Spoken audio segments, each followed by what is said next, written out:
నమస్తే S6 news కి స్వాగతం. బులెటిన్ ముందుగా హెడ్లైన్స్.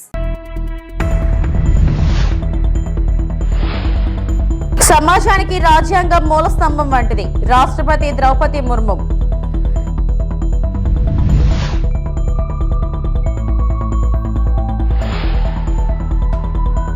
పర్యాటక ప్రాజెక్టులపై కేంద్ర మంత్రి సానుకూలంగా స్పందించారన్న డిప్యూటీ సీఎం పవన్ కళ్యాణ్.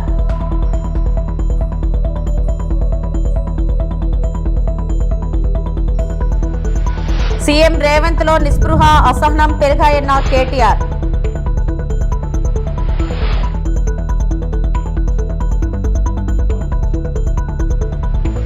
మన దేశ రాజ్యాంగం ఆమోదం పొంది 75 ఏళ్లు పూర్తయిన సందర్భంగా పాత పార్లమెంట్ ప్రాంగణంలోని సెంట్రల్ హాల్లో ప్రత్యేక వేడుకలు నిర్వహించారు. రాష్ట్రపతి ద్రౌపది ముర్ము నేతృత్వంలో జరిగిన ఈ కార్యక్రమంలో ఉపరాష్ట్రపతి జగదీప్ ధన్కడ్, ప్రధాని మోడీ, లోక్సభ స్పీకర్ ఓం బిర్లా సహా లోక్సభ, రాజ్యసభ సభ్యులంతా పాల్గొన్నారు. ఈ సందర్భంగా రాష్ట్రపతి ముర్ము ప్రసంగించారు. సమాజానికి రాజ్యాంగం మూలస్తంభం వంటిదని కొనియాడారు. దేశ ప్రజలందరికీ రాజ్యాంగ దినోత్సవ శుభాకాంక్షలు తెలిపారు.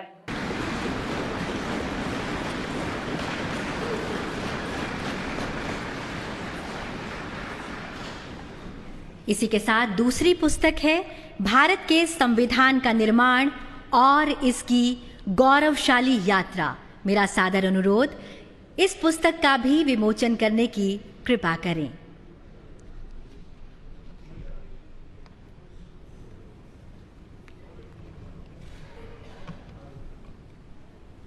ये दोनों पुस्तकें अंग्रेजी और हिंदी दोनों ही भाषाओं में उपलब्ध हैं.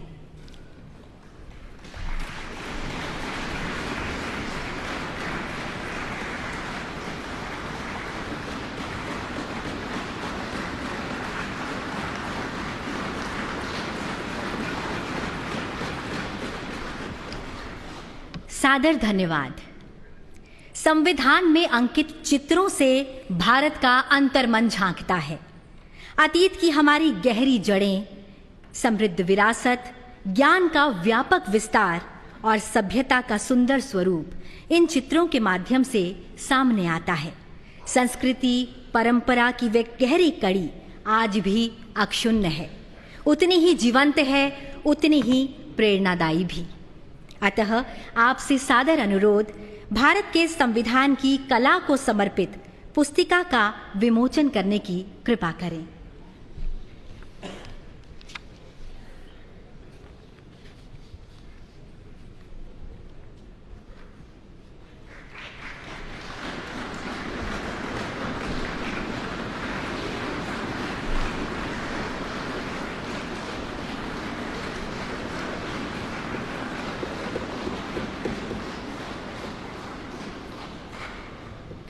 बहुत बहुत धन्यवाद.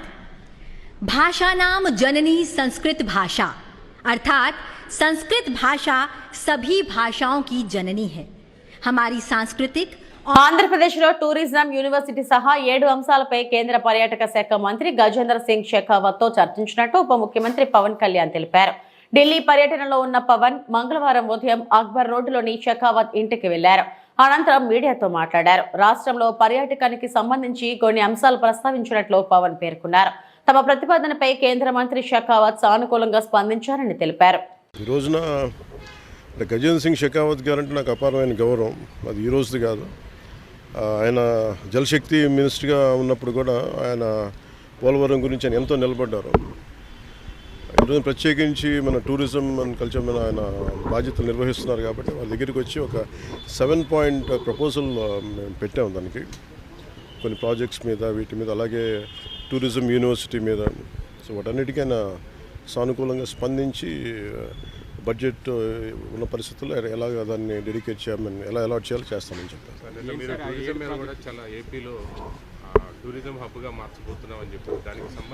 దాంట్లో భాగంగానే, ఎందుకంటే మనకి ఇందాక మేము లోపల మాట్లాడుతున్నప్పుడు మన షెకావత్ గారు చెప్పింది కూడా ఏంటంటే మెయిన్ ఒక మనకున్న రాష్ట్రాల్లో చాలా కీలకమైన 975 కిలోమీటర్ కోస్ట్ లైన్ ఉంది.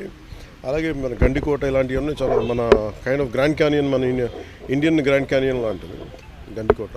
సో ఇలాంటివన్నీ ఉన్నాయి. సో మీరు ఇనిషియేట్ చేయండి process, all the support will be there for the state అండి. Thank you. సీఎం రేవంత్ రెడ్డిలో నిస్పృహ అసహనం కనిపిస్తున్నాయని బీఆర్ఎస్ కార్యనిర్వాహక అధ్యక్షుడు కేటీఆర్ అన్నారు. బీఆర్ఎస్ హయాంలో అదానికి ఇచ్చిన పనులు అంటూ పిచ్చి నివేదిక విడుదల చేశారన్నారు. అవగాహన రాహిత్యంతో సీఎం మాట్లాడితే ఎలా అని ప్రశ్నించారు. అదాని కలిసి కొన్ని ప్రతిపాదనలు ఇస్తే కేసీఆర్ తిరస్కరించారని గుర్తు చేశారు. అదానికి మేము రెడ్ సిగ్నల్ వేస్తే మీరు రెడ్ కార్పొరేట్ వేస్తున్నారని కేటీఆర్ ఆరోపించారు. అదానితో గత ప్రభుత్వం ఒప్పందాలు చేసుకుని ఉంటే వాటిని కూడా రద్దు చేయాలని కేటీఆర్ డిమాండ్ చేశారు. రెండు కూడా నేను మీకు ప్రెస్ కటింగ్లు ఇస్తాను, చూసుకోండి. మేము ఓపెన్గా బాజాప్తా మైక్రోసాఫ్ట్ పెద్దలు సత్యనాదెల్ల గారి నుంచి మొదలు పెడితే వాళ్ళ వివిధ అధికారులను కలిసి ఒప్పించి మెప్పించి హైదరాబాద్లో ఉండే సానుకూల పరిస్థితులు వివరించి ఇక్కడి ప్రభుత్వం యొక్క మంచి విధానాలు వివరించి మొత్తం 31,000 కోట్ల పెట్టుబడి మైక్రోసాఫ్ట్ డేటా సెంటర్లు వాటికి మేము సాధించాం. ఈ ముఖ్యమంత్రి గారి పరిజ్ఞానం ఎంత అంటే వీటిని నిన్న ఆయన విడుదల చేసిన దానిలో మైక్రోసాఫ్ట్ డేటా సెంటర్లను ఆయన ఏం విడుదల చేసిండు నిన్న లిస్టులో? Adani data centre. ఇక ముఖ్యమంత్రి గారు ఎట్లాంటి వాడంటే ఈయన పాపం ఈయనకు తెలియదు. ఇదివరకు కూడా ఒకసారి ఇట్లే మాట్లాడిండు. సత్యనాదెల్లా అని ఉన్నాడు, ఆయన ఎవరా విప్రో సీఈఓనా అని మాట్లాడిండు. ఇప్పుడు కూడా గంతే. మైక్రోసాఫ్ట్ డేటా సెంటర్ పెట్టుబడిని ఆనాడు కేసీఆర్ ప్రభుత్వం 31,000 కోట్లు సాధిస్తే అవగాహన లేకుండా ఇప్పుడు మాట్లాడేటప్పుడు కనీసం అధికారులు చెప్పేదన్న వినాలి కదా. నువ్వు ముఖ్యమంత్రివి, నువ్వు మాట్లాడితే నువ్వు తప్పు మాట్లాడితే రాష్ట్ర గౌరవం మంటగలుస్తుంది. ఏది పడితే అది మాట్లాడడం అనేది ఆయనకు మంచిది కాదు. ఇప్పుడైనా సవరించుకోని చెప్తా ఉన్నా చిట్టినాయుడు గారికి, ఇప్పుడైనా సవరించుకోండి. 31,000 కోట్ల పెట్టుబడి రాష్ట్రానికి వచ్చింది. నా జేబులకు పోలే, కేసీఆర్ గారి జేబులకు పోలే, రాష్ట్రానికి వచ్చింది. రాష్ట్ర సంపద పెంచే అంశం, రాష్ట్రానికి మంచి జరిగే అంశం. దీనివల్ల మైక్రోసాఫ్ట్ వచ్చిందంటే తర్వాత అమెజాన్ వచ్చింది, అది ఇంకా 36,000 కోట్ల పెట్టుబడి, $4.7 బిలియన్ పెట్టుబడి. ఇవి రెండు మా ప్రభుత్వంలో అత్యధిక FDI మేము తీసుకొచ్చిన అత్యధిక ఫారెన్ డైరెక్ట్ ఇన్వెస్ట్మెంట్. ఇగో ఈ రెండు, అమెజాన్ అండ్ మైక్రోసాఫ్ట్. ఒకటి 31,000 కోట్లు, ఇంకోటి 36,300 కోట్లు. ఈ రెండు కలిపితేనే 67,000 కోట్లు. అంటే ఇది మా ప్రభుత్వం సాధించిన ప్రగతి. ఇక మీరు ఇంకేదో చూపెట్టిండు, ఏదో దొరకబట్టినట్టు ఈ ఫోటో చూపెట్టిండు. నేను అదానిని కలిసిన, బరాబర్ కలిసిన. ఎడబెట్టిన నేను కలిసిన ట్విట్టర్లో నా అఫీషియల్ అకౌంట్లోనే పెట్టిన. నేను దాచుకున్నాను. నీళ్ళక 4 గంటలు రహస్య సమావేశాలు చేసినా, లేకపోతే చీకట్లో పోయి కోహినూరు రోడ్ల కాళ్ళు పట్టుకున్నాను. బరాబర్ దావోస్లో కలిసినాం. తర్వాత ఏం చేసినాం? ఒక ప్రపోజల్ ఇచ్చిండు, యోగి ఈ పని చేసినాం మేము. KCR rejects Adanis offer. మేము నీ లెక్క మాకు ఏం చేసినా బాజాప్తా చేసినాం తప్ప బేజాప్తా చేసే కర్మ మాకు లేదు. అదానీని మేము ఎన్నడూ ఎంకరేజ్ చేయలే. మేము రెడ్ సిగ్నల్ చూపెట్టినాం, నువ్వు రెడ్ కార్పెట్ వేస్తున్నావు. ఇది వాస్తవం. నువ్వు ఒప్పుకోపోయి ఎస్, ఇది నా అఫీషియల్ ట్విట్టర్ అకౌంట్లో పెట్టినా. నేను దాచుకునేదే ఉంటే, దొంగ చీకట్లో కలుసుకునేదే ఉంటే, నీ లెక్క లుచ్చా పనులు చేసేదే ఉంటే, నేను కూడా నీ లెక్కనే ఇంటికి పిలిపించుకొని రహస్యంగా దొడ్డిదారులకి పిలిపించుకొని కాళ్ళు పట్టుకొని కాళ్ళు ఒత్తుకుంటా 4 గంటలు నేను కూడా కూర్చుంటుంటి. కానీ నీలాగా నాకు చిల్లర పనులు చేసిన అలవాటు లేదు. నువ్వు తిట్టున్నావు, నువ్వు నాకేం ఫరకూడదు. ఓ తిడుతున్నావు, తెల్లారు లేస్తే సైకో, నేను సైకోనట. మరి నువ్వేంది సాడిస్టువా? ప్రజలను కొండారెడ్డిపల్లిలో నాకు తెలియక అడుగుతా, కొండారెడ్డిపల్లి నీ సొంతూరు. నీ సొంతూరులో ఒక 85 ఏళ్ళ పెద్ద మనిషి సాయిరెడ్డి గారు, మాజీ సర్పంచ్, నీకోసం పనిచేసిండు మొన్న ఎలక్షన్లో. నీ ఫోటో ఇక్కడ గుండె మీద బ్యాడ్జ్ మీద పెట్టుకుని పాప నీకోసం తిరిగిండు పెద్ద మనిషి. గాయన ఇంటికి అడ్డంగా గోడ కడతారు ఎవడని నాకు అర్థం కాదు. అసలు మనిషివేనా నువ్వు, మృగానివా? ఇంటికి అడ్డంగా గోడ కట్టి ఆ ఇంట్లోకి వెళ్ళి పెద్ద మనిషి బయటికి రాకుండా చేసి ఆఖరికి ఆయన ఆత్మహత్యకు కారణమైతే ఇలా పోలీసు కేసు పెట్టాడు. ఆయన బాడీ తీసుకపోయేందుకు కూడా ఇరుకు. ఏలూరు జిల్లా ద్వారకా తిరుమల మండలం ద్వారకా తిరుమల గ్రామంలో పంచాయతీ పార్క్ లో భారత రాజ్యాంగ నిర్మాత డాక్టర్ బిఆర్ అంబేద్కర్ విగ్రహాన్ని రాత్రి సమయంలో గుర్తు తెలియని దుండగులు ధ్వంసం చేశారు. నవంబర్ 26 భారత రాజ్యాంగ దినోత్సవం సందర్భంగా అంబేద్కర్ విగ్రహానికి ఘోర అవమానం జరిగింది. డాక్టర్ బిఆర్ అంబేద్కర్ విగ్రహం రాజ్యాంగ దినోత్సవం రోజే ఇంత అవమానం జరగడంపై ద్వారకా తిరుమల ప్రజలు అసహనం వ్యక్తం చేస్తున్నారు.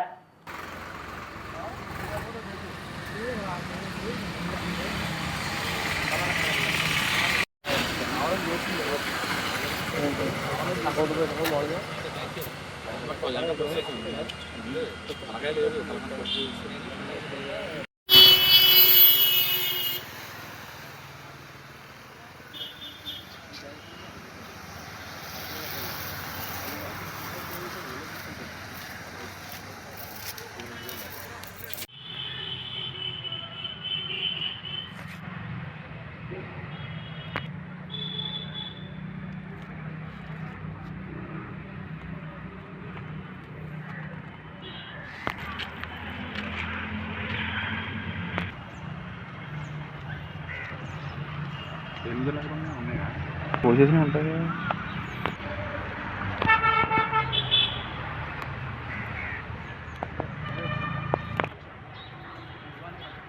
వీడియో పెట్టేసి పశ్చిమ గోదావరి జిల్లా నర్సాపురంలో రాజ్యాంగ ఆమోద దినోత్సవాన్ని మాల మహానాడు దళిత సంఘాల ఆధ్వర్యంలో ఘనంగా నిర్వహించారు. సెంటర్లోని డాక్టర్ బాబాసాహెబ్ అంబేద్కర్ విగ్రహానికి సంఘం నాయకులు పూలమాలలు వేసి నివాళులు అర్పించారు. అనంతరం సంఘం జిల్లా నాయకులు జాన్ కెనడీ మాట్లాడుతూ వచ్చే ఏడాది నుంచి జిల్లాలోని ప్రతి ప్రాంతంలో రాజ్యాంగ ఆమోద దినోత్సవం ఘనంగా నిర్వహించి ప్రజలకు రాజ్యాంగంపై మరింత అవగాహన కల్పిస్తామన్నారు. రాజ్యాంగంలోని కొన్ని అంశాలను కొంతమంది పాలకులు తమకు అనుకూలంగా మార్చుకొని సమాజంలో ప్రజల మధ్య చిచ్చు పెట్టేందుకు ప్రయత్నిస్తున్నారని కెనడీ ఆవేదన వ్యక్తం చేశారు. ముందుగా రాజ్యాంగ దినోత్సవం సందర్భంగా నరసాపురం నియోజకవర్గంలో ఉన్న దళిత నాయకులకు, అంబేద్కర్ అభిమానులకు అందరికీ కూడా పేరు పేరున జైభీములు తెలియజేస్తున్నాను. ఎందుకనంటే డాక్టర్ బాబాసాహెబ్ అంబేద్కర్ గారు నవంబరు 26వ తేదీన సుమారు 75 సంవత్సరాల క్రితం భారత రాజ్యాంగాన్ని ఆమోదించడం, పార్లమెంట్లో ఆమోదించడం జరిగింది.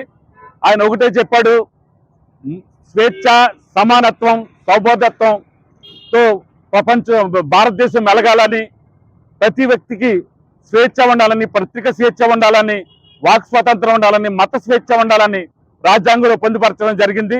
కానీ నేడు ప్రభుత్వాలు, బీజేపీ ప్రభుత్వం కానీ కూటమి ప్రభుత్వాలు కానీ రాజ్యాంగాన్ని తొంగలో తొక్కడం జరుగుతుంది. ఎందుకంటే మత స్వేచ్ఛ లేకుండా, పత్రికా స్వేచ్ఛ లేకుండా చాలా ఇబ్బందికరమైన పరిస్థితులు క్రియేట్ చేయడం జరుగుతుంది. మేమందరం కూడా దాన్ని తీవ్రంగా ఖండిస్తున్నాం. అదేవిధంగా మన రాష్ట్రంలో చూసుకుంటే, మన రాష్ట్రంలో కాదు దేశంలో చూసుకుంటే ఈ వర్గీకరణని ఒక మహమ్మారిని తీసుకొచ్చి మాకు గొడవలు పెట్టి, మా మాదిగ సోదరులకు మాకు గొడవలు పెట్టి, ఎందుకంటే ఏదో రకంగా ఈ రిజర్వేషన్లు ఎత్తేయాలన్న ఉద్దేశంతో ఈ ప్రయత్నాన్ని చేస్తున్నారు. దాన్ని మేము తీవ్రంగా ఖండిస్తున్నాం.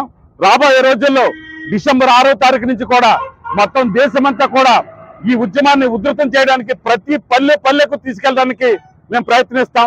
అదేవిధంగా వచ్చే సంవత్సరం ప్రతి గ్రామంలో కూడా ఈ నవంబర్ 26వ తారీఖున రాజ్యాంగ దినోత్సవం జరిపించే విధంగా ప్రతి అంబేద్కర్ సెంటర్లోనూ, ప్రతి అంబేద్కర్ స్టాచ్యూ దగ్గర కూడా, ప్రతి గ్రామంలో కూడా అందరినీ మోటివేట్ చేసి అందరికీ కూడా చెప్పి రాజ్యాంగం యొక్క ఫలాలు మనం అందరం అందుకోవాలి.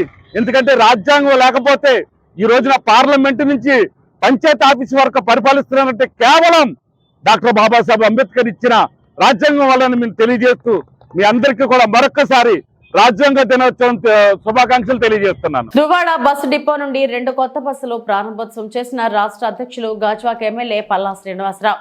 విశాఖపట్నం నుండి విజయవాడ వరకు 1, లంకెలపాలెం నుండి ఆర్టీసీ బస్ స్టాండ్ వరకు 2 బస్సులు ప్రారంభించిన పల్లా శ్రీనివాసరావు.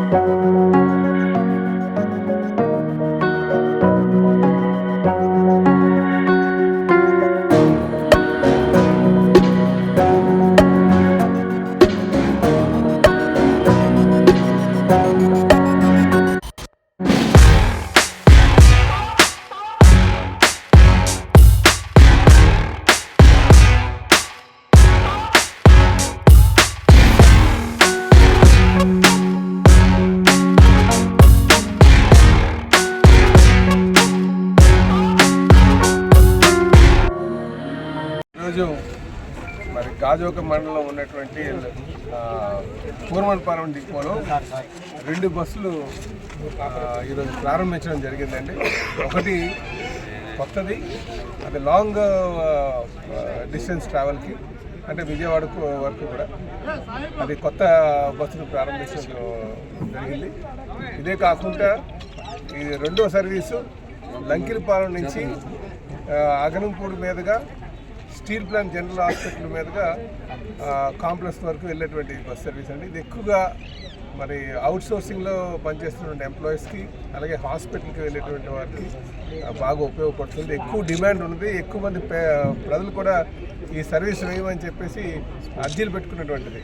కనుక ఈరోజు డిపో మేనేజర్ గారికి, అలాగే ఆర్ఎం గారికి మేనేజర్ గారికి కూడా నేను ప్రత్యేకంగా ధన్యవాదాలు తెలియజేస్తానండి. అలాగే ఈ సర్వీస్ రావడానికి కూడా మా స్థానిక కార్పొరేటర్ సోదరులు రౌత్ శ్రీని గారు, అలాగే జనసేన నాయకులు విజయ్ గారు అందరూ కూడా కృషిలో ఈరోజు ఇక్కడ రావడం జరిగిందండి. ఈ సందర్భంగా నేను ఆరామ్ గారికి, ఆర్టీసీ డిపో రీజనల్ మేనేజర్ గారికి, డిపో మేనేజర్ గారికి నేను ప్రత్యేకంగా ధన్యవాదాలు తెలియజేసుకుంటానండి.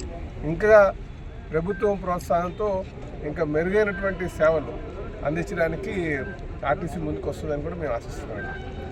మన పల్లా శ్రీనివాస్ గారు ఆదేశాల మేరకు మరి ఈరోజు 79వ వార్డు స్టీల్ ప్లాంట్కి వెళ్ళే చాలామంది స్కూల్ పిల్లలు అవనివ్వండి, అలాగే స్టీల్ ప్లాంట్లో పనిచేసే సిబ్బంది అవనివ్వండి చాలా ఇబ్బందులు పడుతున్నారు.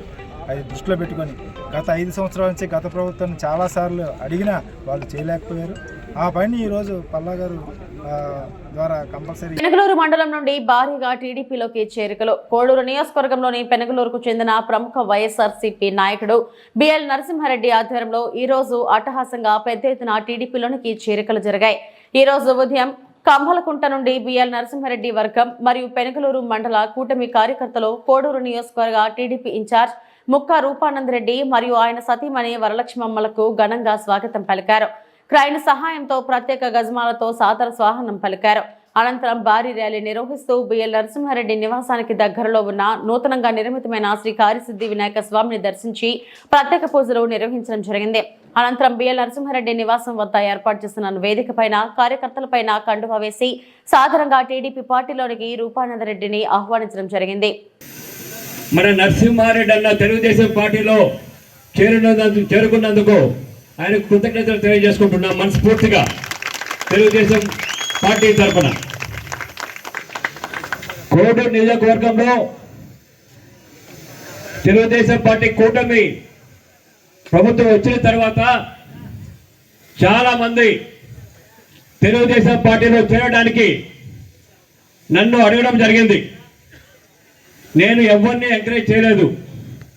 మొట్టమొదటిసారిగా మన నరసింహారెడ్డి అన్నను చాలా మంచి మనసు చాలా మంచిది, 10 మందికి ఉపయోగపడే వ్యక్తి అని మొట్టమొదటిసారిగా నరసింహారెడ్డి అన్నను తెలుగుదేశం పార్టీలో చేర్చుకోవడం జరుగుతుంది. దీనికి మనస్ఫూర్తిగా అన్నను తెలుగుదేశం పార్టీలోకి ఆహ్వానిస్తున్నా. ఈరోజు పెనగలూరు మండలం నరసింహారెడ్డి అన్న రాకతోటి ఎంతో బలోపేతం అవుతుందని కార్యకర్తలు నాయకులు ఈ ఉత్సాహం చూస్తుంటే మన కోడూరు నియోజకవర్గంలో తెలుగుదేశం పార్టీకి అడ్డు లేదని ఈ సందర్భంగా తెలియజేసుకుంటున్నా. 20 సంవత్సరాల నుంచి కాంగ్రెస్ పార్టీ, వైఎస్ఆర్ కాంగ్రెస్ పార్టీ పరిపాలించడం జరిగింది. రైల్వే కోడూరు నియోజకవర్గంలో అభివృద్ధి శూన్యం. తెలుగుదేశం పార్టీ అధికారంలోకి వచ్చిన తర్వాత దాపుగా 55 కోట్లు రోడ్డు వర్క్స్ జరుగుతున్నాయి. మన బాబు గారు మన సీఎం గారి దగ్గరికి పోయినప్పుడు నగరి గాలేరు కాలువ సార్ వైఎస్ఆర్ కాంగ్రెస్ పార్టీలో మన మిథున్ రెడ్డి అనే వ్యక్తి ఎంపీగా ఉన్నారు. ఇక్కడ ఆయన కడప నుంచి శ్రీ పద్మావతి అమ్మవారి ఆలయంలో శాస్త్రోక్తంగా కోయల్ అల్వార్ తిరుమంజనం శాస్త్రోక్తంగా నిర్వహించారు. తిరుపతి జిల్లా చంద్రగిరి నియోజకవర్గం తిరుపతి రూరల్ మండలం తిరుచానూరు శ్రీ పద్మావతి అమ్మవారి కార్తీక బ్రహ్మోత్సవాలను పురస్కరించుకొని మంగళవారం ఆలయంలో కోయల్ అల్వార్ తిరుమంజనం శాస్త్రోక్తంగా నిర్వహించారు. టీటీడీ జేఈఓలు గౌతమి, వీరబ్రహ్మం పాల్గొన్నారు. ఉదయం సుప్రభాతంతో అమ్మవారిని మేల్కొల్పి సహస్ర నామార్చన శుద్ధి నిర్వహించారు. అనంతరం ఉదయం 6 గంటల నుండి 9 గంటల వరకు కోయల్ అల్వార్ తిరుమంజనం చేపట్టారు. ఇందులో ఆలయ ప్రాంగణం, గోడలు, పైకప్పు, పూజ సామాగ్రి తదితర అన్ని వస్తువులను నీటితో శుద్ధి చేశారు. అనంతరం నామకోపు, శ్రీచూర్ణంతో పాటు పలు సుగంధ ద్రవ్యాలు కలిపిన పవిత్ర జలాన్ని ఆలయం అంతటా ప్రోక్షణం చేశారు.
శ్రీ పద్మావతి దాయల వారికి కార్తీక బ్రహ్మోత్సవంలో ఈరోజు కోయిలాల్వారి తిరుమంజనంతో రంగరంగ వైభవంగా ప్రారంభమైనది. కోయిలాల్వారి తిరుమంజనంగా మనము ఆలయాన్ని శుద్ధి చేయడం, ఈ ఆలయానికి శుద్ధి చేసేదానికి మనము ఇంట్లో ఏ విధంగా పండుగ వస్తే ఏ విధంగా శుద్ధి చేసుకుంటాము, అదేవిధంగా ఆలయంలో ఉండేటువంటి క్రిమికీటకాలన్నీ నశించేదానికి లేపనములతో పసుపు, చందనము, పచ్చకర్పూరం మొదలైనటువంటి లేపనములతో తయారు చేసి గోడలకు పూసి ఆ యొక్క క్రిమికీటకాలు లేకుండా చేసి సుగంధ పరిమళమైనటువంటి ద్రవ్యములతో ఈ యొక్క కోయిలాల్వారి తిరుమంజనం నడచమైనది. కోయిలాల్వారి తిరుమంజనం అయిన తర్వాత ముఖ్యంగా ప్రతి బ్రహ్మోత్సవానికి ముందుగా వచ్చేటువంటి మంగళవారం నాడు ఈ యొక్క కోయిలాల్వారి తిరుమంజనం చేయటగా మనకు అనవాయితీగా వస్తున్నది విదితమే. అదేవిధంగా రేపటి దినము లక్ష కుంకుమార్చనతో అమ్మవారు లక్ష నామములతో అమ్మవారిని స్మరిస్తూ ఈ యొక్క బ్రహ్మోత్సవము అంతయు నిర్విఘ్నముగా పరిసమాప్తి చెందాలని అమ్మవారిని లక్ష నామములతో స్మరించి ఈ యొక్క లక్ష కుంకుమార్చన కార్యక్రమం ప్రారంభించబడును. అదేవిధముగా ఈరోజు పరదాలు స్వర్ణకుమార్ రెడ్డి హైదరాబాదు అతను ఈ పరదాలు. ఇవి ఇప్పటి వరకు నా బులెటిన్ అప్డేట్స్. మరిన్ని వార్తా విశేషాల కోసం చూస్తూనే ఉండండి. నమస్తే.